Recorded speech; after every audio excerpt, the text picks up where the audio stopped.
కారం రంగు రుచితో ఉంటుంది. ఆచి మిరపపొడి అదరగొట్టే కారం రంగు రుచి.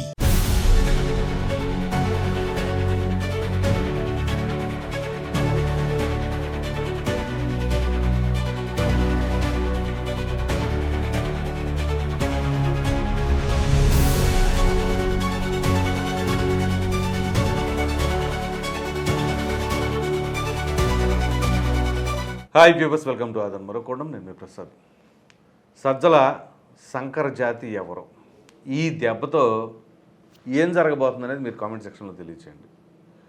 ఒక విధంగా చెప్పాలి అంటే కొమ్మినేని నీ వెనకాల నేను కూడా వస్తున్నాను అని చెప్పేసి సజ్జల ఏమైనా సంకేతం ఇచ్చారో ఏంటో తెలియదు, కానీ ఏదేదో పక్కన ఆంధ్రప్రదేశ్ రాష్ట్ర ప్రజలు, ఈ ప్రాంతం ఆ ప్రాంతం కానీ కాదు, ప్రధానంగా అమరావతి ప్రాంత మహిళలు ఆ యొక్క వ్యాఖ్యలపైన తీవ్రంగా మండిపడతా ఉన్నారు. పుండు మీద కారం చల్లారు అన్నట్లుగానే సజ్జల రామకృష్ణారెడ్డి నిన్న ప్రెస్ మీట్ పెట్టాడండి. ఎంత బాధ్యతగా ఉండాలి. పైగా ఆయన ఏమైనా ఆషామాషి వ్యక్తినా? వైసీపీలో జగన్మోహన్ రెడ్డి గారి తర్వాత ఇక నెంబర్ 2 ఎవరంటే ఆయన. ఎందుకంటే ఆల్రెడీ నెంబర్ 2గా ఉన్న విజయసాయిరెడ్డిని పక్కకు దూసేశారు. ఇంకా పెద్ద పెద్ద నాయకులు కూడా ఆయనే కావాలని పక్కకు తప్పించారు అని చెప్పేసి ఇదే బయటకు వచ్చేసిన నాయకులు మరి విమర్శిస్తూ ఉన్నారు. సరే, అది వాళ్ళ పార్టీ అంతర్గత విషయం. ఇక్కడ ఏదైతే ఈ కొమ్మినేని డిబేట్లో జరిగిన విషయం, సదరు ఎవరైతే వ్యాఖ్యలు చేసిన కృష్ణరాజు అప్స్కాండింగు ఎక్కడ ఉన్నాడో తెలియదు. మరి ఆ రకంగా అంత ఇదిగా పారిపోయాడు అనేది దీని అర్థం చేసుకోండి. ఆయన చేసిన వ్యాఖ్యలు తప్పు ఏంటో అర్థం చేసుకోవచ్చు. అయితే ఇదంతా వకాలతా పుచ్చుకొని సజ్జల రామకృష్ణారెడ్డి నిన్న ప్రెస్ మీట్ పెట్టాడు. ఆ ప్రెస్ మీట్లో ప్రధానమైన అంశం ఏంటి అంటే, నేను ఒకసారి వీడియో కూడా ప్లే చేసి వినిపిస్తాను, వినండి. మీ కడుపు మంటంతా ఒక తప్పుడు దీని మీద బేస్ చేసుకొని మీ అక్కసంతా అసహ్యకరమైన రీతిలో ఫోటోలు తెచ్చి బయట వేసి చెప్పులతో కొట్టడాలు, అసలు దాన్ని ఏమంటాం, పిశాచాలు కూడా ఇట్లా చేయము, రాక్షసులు అనలేము. ఇవంతా సంకర ఇది ఉన్నట్టుంది. ఇవన్నీ కలిస్తే తయారైన తెగ ఏదో ఒకటి ఉన్నట్టుంది. ఆ తెగ పూనుకుంటే మాత్రమే ఇట్లా చేయగలదు. దాంట్లో అంటే ఇంకా ఘోరము బాధ కలిగించి భయం వేసేది ఏంటంటే, ఈ తెగ అనార్గనైజ్గా లేదు, ఆర్గనైజ్ అయింది, పూర్తి సమన్వయంతో పనిచేస్తుంది, కమ్ముకుంటుంది, కమ్ముకొని దెబ్బ కొట్టాలని చూస్తుంది. విన్నారు కదా, ఏంటంట సంకర జాతి అంట. సంకర జాతి అంటే ఏంటది? దెయ్యాలు, పిశాచాలు ఇవి కలిసి, వీళ్ళందరూ కలిసి ఒక తెగ అంట. మరి అది ఎట్లా వస్తుందో ఆ తెగ ఆయన చెప్తున్నాడు. అది ఒక తెగ, వీళ్ళందరూ కూడా అరాచకాలు చేస్తూ ఉంటారు అని చెప్పేసి అంటున్నారు. సో ఈ సంకర జాతి అని చెప్పేసి వాడిన పదం ఎట్లాగా ఉంటుందంటే, ఇప్పుడు ఏదైతే ఈ కృష్ణరాజు మాట్లాడిన మాటలో ఈ సంకర జాతి అనే పదం ఏ మాత్రం తీసిపోదు. బహుశా నాకు తెలిసి ఈ కొమ్మినేని కృష్ణరాజు తర్వాత ఇప్పుడు A1 కృష్ణరాజు, A2 కొమ్మినేని కదా, A3 సాక్షి మీడియా వాళ్ళని పెట్టారు కదా, మరి A4గా ఉంటారో లేదా ఇది ఒక కొత్త కేసుగా తీసుకొని మరలా ఆయన A1 చేస్తారో నాకు తెలియదు. బహుశా పెడతారేమో అనే అనుమానం అయితే కలుగుతూ ఉంది. ఎంత బాధ్యతగా మాట్లాడాలి. అదేమిటి అంటే కొమ్మినేని క్షమాపణ చెప్పాడు, కృష్ణరాజు క్షమాపణ చెప్పాడని చెప్పేసి ఈయన వకాలతా పుచ్చుకుంటున్నాడు. సో ఇక్కడ ఈయన ప్రెస్ మీట్లో మాట్లాడిన మాటలు నిజంగా షాక్ అయిపోతాం. ఎందుకంటే ప్రజా సమస్యల పట్ల ఇప్పుడు ఆయన ఏదైనా విషయం మాట్లాడుతున్నప్పుడు సంబంధం లేకుండా ప్రజలకు సంబంధించింది అని చెప్పేసి అలా ఊరిన ఒక మాట మాట్లాడుతున్నారు. సో ఎందుకంటే ఇది ప్రజలకు ఏం సంబంధం అని ఎక్కడ అడుగుతారో అనేమో, కానీ సంబంధం లేకపోయినా ప్రజలకు సంబంధించి ఇప్పుడు దీని గురించి కాదులేండి, గతంలో కూడా ఆయన అలాంటి రకాలుగా చేశారు. అయితే ఇప్పుడు ప్రజలకు సంబంధించిన అంశమేగా, ఖండించాం అని అంటున్నారు కదా. మరి ఇదే కృష్ణరాజుని ఇమ్మీడియట్గా అరెస్ట్ చేయండి అని చెప్పేసి ఏ ఒక్క నాయకుడు కూడా మాట్లాడట్లేదేంటి? ఖండించాం అంటున్నారు, కానీ కృష్ణరాజుని అరెస్ట్ చేయాల్సిందే అని వైసీపీ తరఫున ఏ ఒక్కళ్ళు కూడా మాట్లాడతలేదుగా. అంటే సమర్థిస్తున్నారని అనుకోవాలిగా. ఇప్పుడు అరెస్ట్ చేయట్లేదు, లేదా కేసు పెట్టండి అని చెప్పేసి డిమాండ్ చేయట్లేదు, ఆల్రెడీ కేసు పెట్టేశారు. సరే, కేసు పెట్టినప్పుడు చట్టం తరఫున చేసుకుపోవాల్సిందే, ఖచ్చితంగా మీరు ఎక్కడ ఉన్నా సరే అరెస్ట్ చేయండి అన్న మాట అనట్లా. అదేమిటి అంటే కొమ్మినేని ఏంటి 50 ఏళ్ల అనుభవం, 70 ఏళ్ల వయసు. ఇదే కొమ్మినేని చంద్రబాబు నాయుడు గారిని అరెస్ట్ చేసినప్పుడు 74 ఏళ్ల వయసులో ఆయన అరెస్ట్ చేస్తారని ఎవరు అడిగినప్పుడు, అదేంటి వయసుకి అరెస్ట్కి సంబంధం ఏంటి, లాలూ ప్రసాద్ యాదవ్ని ఇంకా పెద్ద వయసులోనే అరెస్ట్ చేశారు అని చెప్పేసి మాట్లాడి ఈ సోకాల్డ్ కొమ్మినేని. మరి ఇదే కొమ్మినేని నిన్నే మాట్లాడుతున్నాడు 7-10 వయసు, 70 ఏళ్ళ వయసు అని చెప్పేసి మాట్లాడుతూ ఉన్నారు.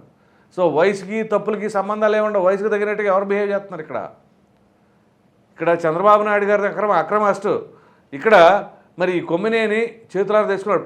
పైగా ఇక్కడ ఏమంటాడు, కొమ్మినేని గారిని కావాలనే టార్గెట్ చేసి అరెస్ట్ చేశారా? కొమ్మినేని గారిని కావాలనే టార్గెట్ చేసి అరెస్ట్ చేసే లెక్క అయితే ప్రభుత్వం ఏర్పడి సంవత్సరం వరకు వెయిట్ చేయాల్సిన అవసరం లేదుగా, ఎప్పుడు అరెస్ట్ చేసేవాళ్ళుగా. ఇది వాళ్ళ పోయి వాళ్ళు తీసుకున్నారు కదా, ఎవరు కాపాడతారు? అయితే ఈయన ఇప్పుడు కమింగ్ బ్యాక్ టు ఈ సజ్జల రామకృష్ణారెడ్డి ఈయన చేసిన వ్యాఖ్యలు అబ్బో మామూలు వ్యాఖ్యలు కాదండి. జగన్మోహన్ రెడ్డి గారు మహిళా పక్షపాతట. అసలు మహిళల కోసం ఎంత ఇది చేశారు, ఎంత ఎంపవర్మెంట్ చేశారో అన్నారు. సొంత చెల్లెల్ని చేశారా? షర్మిలా గారిని చేశారా? పొలిటికల్గా ఎంత సపోర్ట్ చేసాం అంత సపోర్ట్ చేసాం, ఆ మహిళలకు ఈ మహిళలకు చేసామంటున్నారు. ప్రతి ఒక్కరూ ప్రశ్నిస్తుంది ఏంటి అంటే షర్మిలా గారికి ఏం చేశారు? సునీతారెడ్డి గారు న్యాయం చేయండి, నా తండ్రిని చంపిన వారు ఎవరో, ఆ హంతకులు ఎవరో తేల్చండి, మీరు అధికారంలో ఉన్నారు అని చెప్పేసి సునీతారెడ్డి గారు వెళితే న్యాయం జరిగిందా? దానికి సమాధానం చెప్పండి. అన్నిటికీ వచ్చేస్తాయి ఆన్సర్లు. పైగా లా అండ్ ఆర్డర్ గురించి మాట్లాడుతున్నారండి. అసలు ఒక్కటి కాదు ఒకటి అక్రమ అరెస్టు జరగలేదు ఇది జగన్మోహన్ రెడ్డి గారి హయాంలో. ఏ ఒక్కటి కూడా దాడులు దాష్టికాలకు పాల్పడలేదు. ఇక శంకర్ జాతి వాళ్ళు వాళ్ళ అధికారంలో ఉండగా ఏ ఒక్కరు పాల్పడలా. ఇక్కడ చెప్పుకుంటా పోతే లిస్టు సాయంత్రం దాకా అవుద్ది వీడియో. ఇది అంత పెద్ద లిస్ట్ ఉంది వీళ్ళది. సో మరి ఎమ్మెల్సీ అనంతబాబు కేసు ఎవరిది? ఏం చేశాడు ఆయన? డోర్ డెలివరీ చేసింది ఏంటి? బాడీని, డెడ్ బాడీని కాదా, డ్రైవర్ సుబ్రహ్మణ్యం హత్యది. అలాగే అతను డాక్టర్ సుధాకర్త కావచ్చు. ఇలా చాలా ఉన్నాయి, ఒకటి కాదు రెండు కాదు, చాలా జరిగినాయి. మరి వాడికి సంబంధించి ఎక్కడైనా ఏమైనా మాట్లాడతారా? ఏం మాట్లాడరు. ఆ కుర్రోడు అమర్నాథ్, అతన్ని చెరుకు తోటలో పెట్రోల్ బస్ తగలబెట్టిన విషయం అది ఎవరో చెప్తారు? అసలు ఏమీ జరగలేదు, మహిళల భద్రతే మా ముఖ్యం, వచ్చేసాం అన్నారు. ఇదే మహిళలు కదా అనేక రకాలుగా ఇబ్బందులు పడింది. ఎంతమంది మహిళలు ఆడపిల్లకే కదా, అమర్నాథ్ వాళ్ళ సిస్టర్ని అలర చేస్తున్నారనే కదా. మరి ఆడపిల్లకి భద్రత అప్పుడు ఏమైంది? సో ఇలా నేను జస్ట్ ఫర్ ఎగ్జాంపుల్ కింద చెప్పాను. అయితే అసలు జగన్మోహన్ రెడ్డి గారి హయాంలో ఏమీ జరగలేదని చెప్పేసి అంటే గన్నవరం ఆఫీసు మీద దాడికి పాల్పడింది ఎవరు? ఆఫీసును పగలగొట్టింది ఎవరు? పైగా ఇక్కడ మళ్ళీ తెలుగుదేశం పార్టీ కేంద్ర కార్యాలయం పైన దాడికి పాల్పడింది ఎవరు? ఇది పైగా రాజకీయపరమైన విమర్శలే. కానీ ఇక్కడ ఈ చోటు చేసుకున్న ఈ ఘటన అసలు రాజకీయంకి దీనికి సంబంధం లేదు. మరి ఆడపడుచులకు సంబంధించిన అంశం, నువ్వు అక్కడ అమరావతి రాజధానికి సంబంధించిన ప్రాంతంలో ఈ విధంగా ఉండారు అని కృష్ణదాస్ మాట్లాడి ఎవరికాళ్ళు వ్యక్తిగతం అని అంటే పిలిచింది ఎవరు? టెలికాస్ట్ చేసింది ఎవరు? మరి అటువంటప్పుడు అంతెందుకు, ఇక్కడ ఇదే మా ఛానల్కి సంబంధించి అయితే కొన్ని నోటీసులు కూడా పంపించారు అంతకుముందు. మరి ఏం సంబంధం ఉందని పంపిస్తారు నోటీసులు? అప్పుడు కొంతమంది పంపించారులేండి, అప్పుడు మళ్ళీ పేర్లు ఎందుకులే. కానీ సో విజయసాయిరెడ్డి పంపించింది, ఇంకెందుకు పేర్లు ఎందుకని మళ్ళీ ఇందులో మొహమాటం ఉంది. కానీ ఇదే విజయసాయిరెడ్డి పంపించారు నోటీసులు అప్పుడు వైసీపీలో ఉండగా. మరి అప్పుడు యాంకర్ మాట్లాడిన దానికి ఏం సంబంధం అని చెప్పేసి అనొచ్చుగా. ఇప్పుడు మరి సాక్షి మీడియాకి ఏం సంబంధం అని చెప్పేసి అంటున్న వారందరూ కూడా ఖచ్చితంగా బాధ్యత వహించాల్సిందే. సో ఒక బాధ్యతగా ఒక ప్రతిపక్ష నేతగా ఉన్నప్పుడు జగన్మోహన్ రెడ్డి గారు బయటకు వచ్చి ఇట్లాంటి మాటలు మాట్లాడటం తప్పే, అటువంటిది నా ఛానల్లో జరగడం ఇంత దురదృష్టకరం అని చెప్పేసి అనాలా.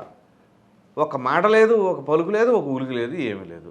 అదేమిటి అంటే ఖండించేశారు సాక్షి మీడియా పైన కానీ లేకపోతే ఇదేంటిది వైసీపీ తరఫున కానీ అని నేను చెప్పేసి అంటున్నారు. సజ్జల రామకృష్ణారెడ్డి గారు ఇంత బారని మాట్లాడారు దాని గురించి. సో చివరికి ఇప్పుడు వాళ్ళతో పాటు నేను కూడా మీకు జత వస్తున్నాను అన్నట్టుగా ఉంది. సంబంధం లేకుండా శంకరజాతిని మాట్లాడుతూ ఉంటే దీనికి వైసీపీ వాళ్ళు టార్గెటెడ్గా ఎలా మాట్లాడుతున్నారంటే, అప్పట్లో బాలకృష్ణ గారు అన్నారట శంకరజాతి అని, బాలకృష్ణ గారు అనలేదా అది ఇది అని చెప్పేసి అంటున్నారు. బాలకృష్ణ గారు అన్న సినారియో వేరు, సరే అప్పుడు అన్నారు, సరే అయిపోయింది. దానిపైన రియాక్షన్స్ ఏ విధంగా జరిగింది, రాజకీయ ఫలితాలు ఏ విధంగా మారినాయి, అవి వేరే విషయం. ఇప్పుడు రాజధానికి సంబంధించిన అంశం, ఆంధ్రప్రదేశ్ రాష్ట్రానికి సంబంధించిన అంశం గురించి మాట్లాడుతుంటే మరలా ఇవి తీసుకెళ్ళి అక్కడే కనెక్ట్ చేయాలి అంటే ఇప్పుడు ఇది మాట్లాడింది కరెక్టేనని చెప్పేసి అనుకోవాలా. సో మొత్తానికి సజ్జల రామకృష్ణారెడ్డి మాత్రం నిజంగా ఒక విధంగా చెప్పాలంటే కూటమి వాళ్ళకి ఒక ధైర్యం, ఒక భరోసా.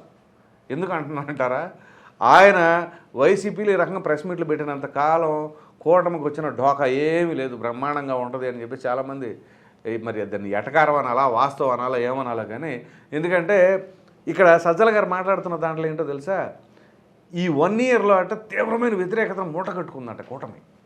సో అందు గురించి ఆ ఫ్రస్ట్రేషన్లు ఈ విధంగా జరుగుతుంది అని చెప్పి అంటే సజ్జల గారి మాటలకు అర్థాలే వేరులే అన్నట్టుగా.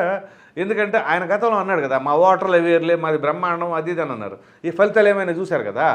సో అట్లాగే ఇప్పుడు ఆయన కూటమి పైన తీవ్రమైన వ్యతిరేకత ఉంది, అందు గురించి అది తట్టుకోలేక ఇలా ఉంది అని చెప్పేసి అంటున్నారు. అంటే జగన్మోహన్ రెడ్డి గారి పైన వ్యతిరేకత రాలా, కానీ ఆయన మాత్రం 11 సీట్లే పరిమితం అయ్యాడు. అది ఎందుకు అనేది రివ్యూ చేసుకోరు. కానీ ఇక్కడ మాత్రం సంవత్సర కాలంలోనే ఎందుకు కూటమి మీద వ్యతిరేకత వచ్చింది. ఎందుకు వచ్చిందో తెలుసా మీకు? ఇచ్చిన హామీలు నెరవేర్చలేదు కాబట్టి. మరి ఇచ్చిన హామీలు నెరవేర్చారని చెప్తున్న జగన్మోహన్ రెడ్డికి అంత ఘోర ఓటమి ఎందుకు ఎదురైంది ఆలోచించాలా? ఎందుకంటే అప్పుడు ఈ అరాచకాలు ఎక్కువైన, ఇప్పుడు సజ్జల గారు అంటున్నారు చూసారా అరాచకాలని, ఈ అరాచకాలే అక్కడ ఎక్కువ జరిగినాయి జగన్మోహన్ రెడ్డి గారి హయాంలో. అందు గురించే ఆయన ఎంత బటనొక్కడు కార్యక్రమాలు ఇచ్చినా, ప్రజల అకౌంట్లో వేసినా ప్రజలు మాకు వద్దన్నది. ఎందుకంటే ఇదే సరైన పరిపాలన అందించాలి, లా అండ్ ఆర్డరు అని చెప్పేసి ఇలా నోటికొచ్చినట్లుగా మాట్లాడి సొంతగా గొయ్యి తీసుకొని మీ అంతా మీరే పాతేసుకుంటా ఉంటుంటే ఇక కాపాడాలనుకున్న వాడిని కూడా తీసుకెళ్ళి ఆయన కూడా గొయ్యిలో లాగా ఉంచుకుంటున్నారు. ఇప్పుడు అట్లా ఉంటుందన్నమాట. ఇప్పుడు ఫర్ ఎగ్జాంపుల్ కొమ్మినేని ఉన్నాడు, సొంతగా గొయ్యి తీసుకుని ఆయన దూకేసాడు, ఆయన కృష్ణరాజు ఇద్దరు దూకుంటారు. వీళ్ళతో పాటు వెళ్ళి వాళ్ళు కూడా సజ్జల గారిని అవుతున్నారు. సజ్జల గారు ఏదో కాపాడదామని వస్తే ఆయన కూడా లాగేసి వీళ్ళ ముగ్గురు కలిసి ఆ గోయిలో పడినట్టుగా ఉంటుంది అన్నమాట వ్యాపారం. సో మొత్తం మీద ఇక్కడ రోజుకి వీళ్ళు పెట్టే ప్రెస్ మీట్లు చేస్తున్న వ్యాఖ్యల వలన ఆ పార్టీ పరిస్థితి భవిష్యత్తు అగమ్య గోచరంగా మారుతుంది.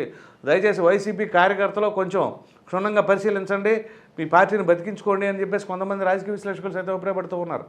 సో ఓవరాల్గా ఇక్కడ మనం మాట్లాడుకోవాల్సి వస్తే ఇక్కడ కృష్ణరాజు చేసిన వ్యాఖ్యలు ఎంత దుమారాన్ని రేపాయో దానికి మించిన దుమారాన్ని లేపేతనంగా ఈ సజ్జల వ్యాఖ్యలు అయితే ఉన్నాయి అన్నట్లుగా చాలామంది అభిప్రాయపడుతున్నారు. మరి చూద్దాం, మరి ఆయన పైన కూడా కేసు నమోదై అరెస్ట్ చేస్తారా లేదా అన్నది.